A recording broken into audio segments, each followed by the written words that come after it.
ಕುಂಬಳಕಾಯಿ ಉತ್ತಮ ಬೆಳವಣಿಗೆ ಹೊಂದಿತ್ತು. ಈ ರೀತಿಯ ಕುಂಬಳಕಾಯಿಯಲ್ಲಿ ನಾನು ಮಾತ್ರ ಇಷ್ಟೊಂದು ಇಳುವರಿಯನ್ನು ನೀಡಿದ್ದೇನೆ. ನನ್ನ 13 ಎಕರೆ ಕೃಷಿಯಲ್ಲಿ ನಾನು ಇಷ್ಟೊಂದು ಇಳುವರಿಯನ್ನು ನೋಡಿಲ್ಲ. ನಮಸ್ಕಾರ, ನನ್ನ ಹೆಸರು ಮಗೇಶ್. ನಾನು ತಮಿಳುನಾಡಿನ ತಿರುಪುರ ಜಿಲ್ಲೆಯವನು. ನಾನು 13 ಎಕರೆಯಲ್ಲಿ ಕುಂಬಳಕಾಯಿಯನ್ನು ಬೆಳೆಸುತ್ತಿದ್ದೇನೆ. ಆರಂಭದಲ್ಲಿ 15 ದಿನಗಳಿಂದ ಸಸ್ಯದಲ್ಲಿ ಯಾವುದೇ ಬೆಳವಣಿಗೆ ಇರಲಿಲ್ಲ. ಆ ಸಮಯದಲ್ಲಿ ನಾನು ಆರ್ಗ್ಯಾನಿಕ್ ಎಪಿಕೆಎಸ್ನಿಂದ ಅಭಿಮಾನನ್ನು ಖರೀದಿಸಿ ಬಳಸಿದೆ. ಅದರ ನಂತರ ಬೇರಿನ ಬೆಳವಣಿಗೆ ಮತ್ತು ಸಸ್ಯದ ಬೆಳವಣಿಗೆಯಲ್ಲಿ ಉತ್ತಮ ಬದಲಾವಣೆ ಕಂಡುಬಂದಿದೆ.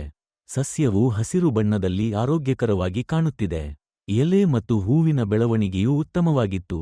ಕಾಯಿಗಳು ಸಹ ಉತ್ತಮ ಗಾತ್ರದಲ್ಲಿ ಬೆಳೆದು ಉತ್ತಮ ಇಳುವರಿಯನ್ನು ಪಡೆದವು. ಅದರ ನಂತರ ನಾನು 200 ಮಿಲಿ FL77 ಅನ್ನು ಒಂದು ಟ್ಯಾಂಕ್ನಲ್ಲಿ ಬೆರೆಸಿ ಸಿಂಪಡಿಸಿದೆ. ಹೂವು ಕಾಯಿಯಾಗಿದೆ.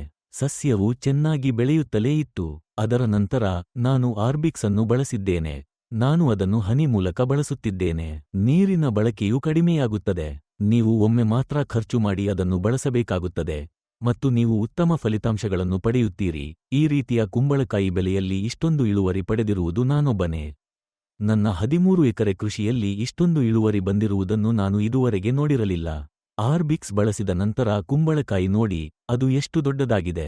ಅದು ಬೆಳೆಯುತ್ತಲೇ ಇರುತ್ತದೆ ಮತ್ತು ಇನ್ನೂ ದೊಡ್ಡದಾಗಿ ಬೆಳೆಯುತ್ತದೆ ಎಂದು ನಾನು ಭಾವಿಸುತ್ತೇನೆ. ಪ್ರಸ್ತುತ ಒಂದು ಸೋರೆಕಾಯಿ 7 ಕೆಜಿ ತಲುಪಿದೆ. ಉತ್ತಮ ತೂಕ. ಕುಂಬಳಕಾಯಿಗೆ ಯಾವುದೇ ಹಾನಿಯಾಗಿಲ್ಲ. ಎಲ್ಲರೂ ಇದನ್ನು ಖರೀದಿಸಿ ಬಳಸಬೇಕು. ಧನ್ಯವಾದಗಳು.